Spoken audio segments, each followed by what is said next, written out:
छोटा सा ही सही साम्राज्य है यह घर माँ का। हुकूमत चलती है यहाँ माँ की।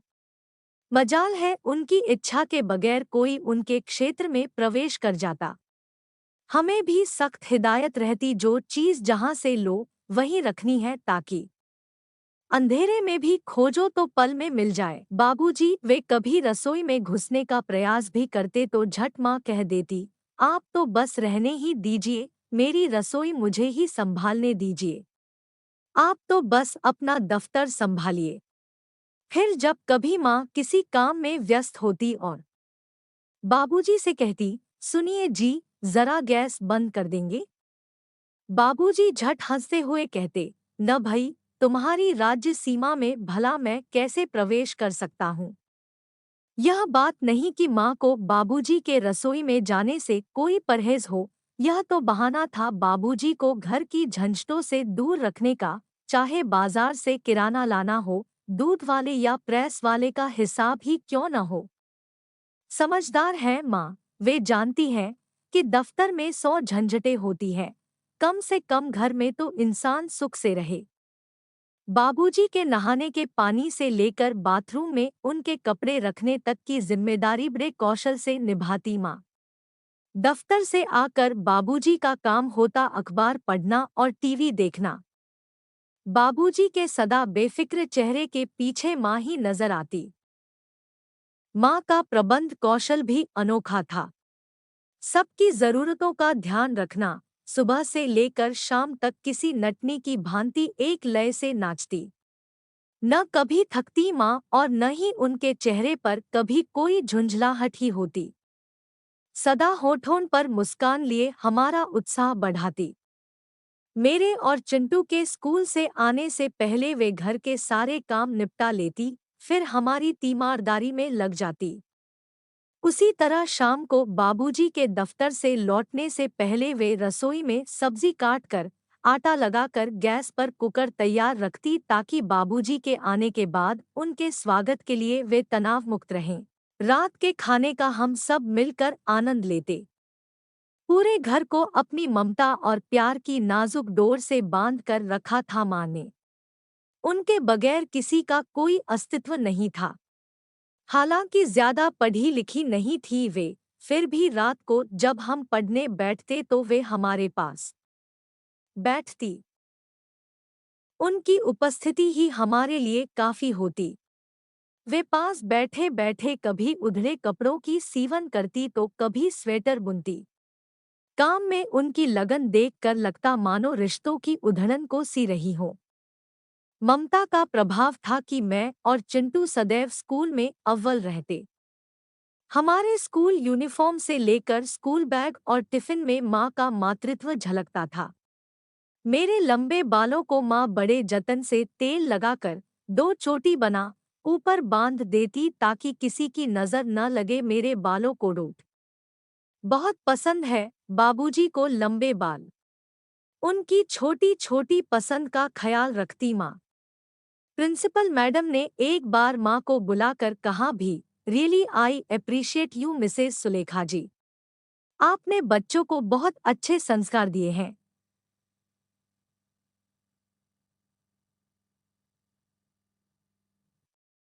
आप गृहिणी हैं, आपकी शिक्षा काम आई, इसीलिए तो कहते हैं कि परिवार में माँ का पढ़ा लिखा होना बहुत जरूरी है। माँ ने बड़ी मासूमियत से जवाब दिया, मैडम मैं ज्यादा पढ़ी लिखी नहीं हूँ, न ही मैं पढ़ा पाती हूँ।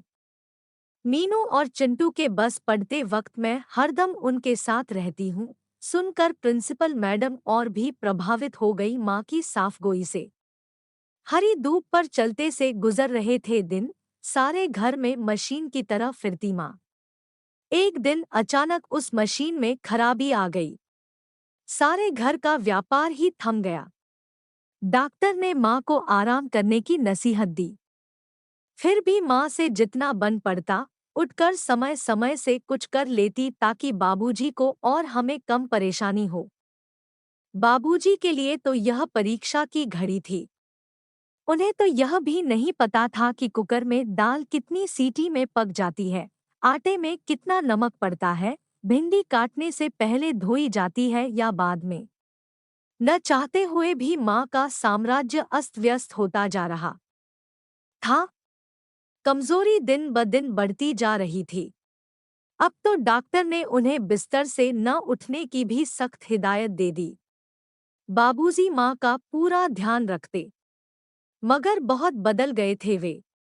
पहले हमारी छोटी सी गलतियों पर डांटने वाले बाबूजी अब बड़ी गलतियों पर भी चुप रहते। वे जान गए थे कि उनकी डांट से बचाने वाला आंचल अब तार-तार हो रहा है। दफ्तर के बाद उनका सारा समय माँ की तीमारदारी में बीत जाता। बाबूजी से अपनी तीमारदारी कराते उन्हें खुशी नहीं होती थी। वे किसी मासूम बच्चे की तरह उदास हो कहती, सुनिए जी, मैं ठीक तो हो जाऊंगी। कितना परेशान कर दिया है मेरी बीमारी ने तुम्हें। और मेरे मासूम बच्चे, देखो कितना उदास रहने लगे हैं।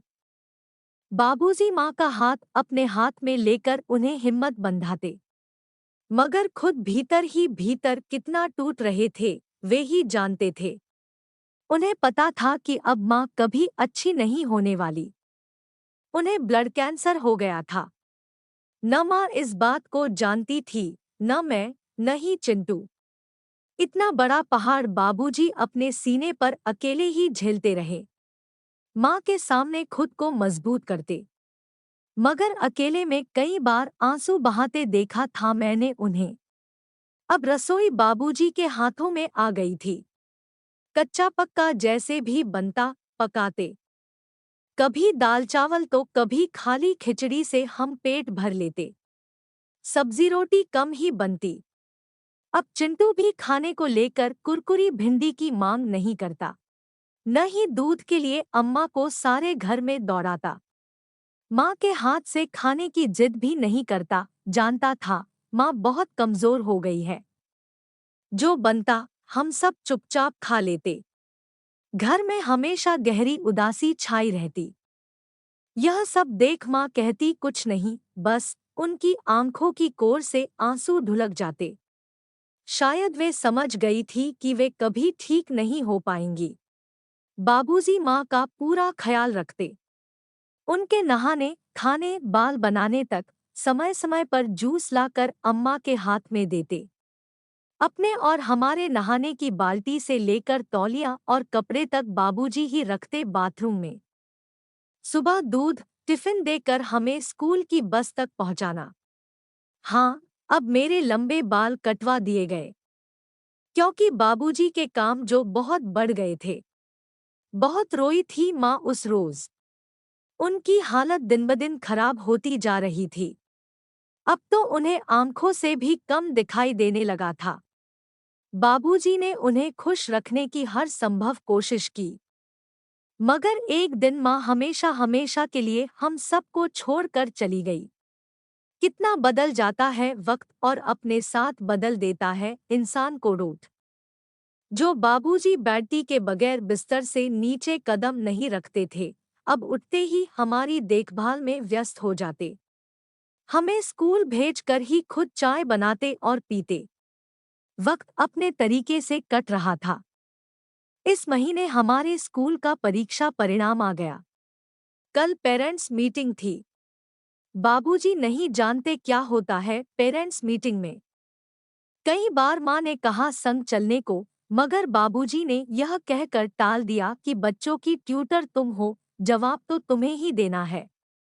फिर शरारत करते हुए कहते, भाई मैंने तो अपने हिस्से का स्कूल कर लिया, तुम रह गई, सो तुम ही जाओ। मुझे बख्शो, वही हुआ जिसकी संभावना थी। हमेशा अव्वल आने वाले हम पिछड़ गए थे। इस बार मैं 2 विषयों और चिंटू 4 विषयों में फेल हो गया। यह बात नहीं कि हमने पढ़ने की कोशिश नहीं की, पुस्तकें खोलकर बैठते, पास में गुमसुम बाबूजी भी होते मगर पास माँ जो नहीं होती। जैसे ही बाबूजी हमें लेकर क्लास में दाखिल हुए, दूसरे पेरेंट्स की कानाफूसी न चाहते हुए भी कानों में पड़ गई। अब तक माँ थी, अब माँ नहीं है, कितना फर्क पड़ता है माँ से। ये शब्द बाबूजी के भीतर किसी तेजाब सरीखे उतरते चले गए। माँ की कमी का एहसास उनसे ज्यादा और किसे होगा। मगर लोगों के शब्द मानो उन्हें मुंह चिढ़ा रहे हों कि वे माँ की जगह नहीं ले सकते या फिर वे हमारी परवरिश में सफल नहीं हो पाए। आज उन्हीं प्रिंसिपल ने बाबूजी को बुलाकर कहा, मिस्टर विकास, मैं आपकी स्थिति समझ सकती हूँ, मैं यह भी जानती हूँ आपको इस परिस्थिति से उबरने में अभी वक्त लगेगा। किंतु बच्चों की भलाई के लिए यह कहने को विवश हूँ कि अब आपको उनकी ओर ज्यादा गंभीरता से ध्यान देना होगा। इस बार का परिणाम तो हम समझ सकते हैं, लेकिन मैं समझती हूँ आप भी नहीं चाहेंगे कि सुलेखा जी ने जिस मेहनत से बच्चों को तैयार किया है वह जाया हो। इसमें कोई शक नहीं, मीनू और चिंटू बहुत इंटेलिजेंट है। किंतु पिछले दिनों दोनों के सलवट भरी यूनिफॉर्म और बिखरे बालों को लेकर बच्चे क्लास में उनका मजाक बना रहे थे। कल तो चिंटू की पैंट भी नीचे से उधड़ी हुई थी। मिस्टर विकास, आप समझ रहे हैं, इससे बच्चे हतोत्साहित हो जाएंगे। एक बार उनका आत्मविश्वास कमजोर हो गया तो बड़ी मुश्किल होगी उन्हें संभालने में। सो प्लीज आप उनका ख्याल रखिए। बाबूजी चुपचाप सुनते रहे, कुछ नहीं बोले। वैसे भी आजकल वे बोलते कम ही हैं। छोटी छोटी बातों में शरारत कर अम्मा से मजे लेने की आदत तो उनकी अम्मा के साथ ही चली गई। उन्हें रेशा टूटते, खुद को बदलते मैंने देखा है। मानो उन्होंने अम्मा बनने की मुहिम चला रखी हो, भीतर ही भीतर ठान लिया हो कि वे अम्मा की मेहनत को जाया नहीं होने देंगे। उस दिन रविवार था। उन्होंने शाम को मुझे और चिंटू को तैयार किया। दूध और ब्रेड हाथ में थमाते हुए बोले, मीनू बेटा, चिंटू को सामने पार्क में घुमा ला, तब तक मैं रसोई का काम निपटा लूं। फिर हम पढ़ाई करेंगे। मैं कुछ ही देर में पार्क से लौट आई, मन नहीं लग रहा था। लौटी तो देखा रसोई में गैस पर रखे कुकर में सीटी आ रही थी, पास ही भिंडी तल कर रखी हुई थी। थाली में आटा लगा हुआ था, ठीक जैसे माँ रखती थी। मगर बाबूजी तो रसोई में नहीं है। कमरे में जाकर देखा तो सुई धागा लिए बाबूजी चिंटू की उधरी पैंट सिलने की कोशिश कर रहे थे। पैंट नहीं, उधरे रिश्ते सी रहे थे, जैसे माँ सिया करती थी। आज ऐसा लग रहा था माँ पूरी की पूरी बाबूजी में उतर आई हो।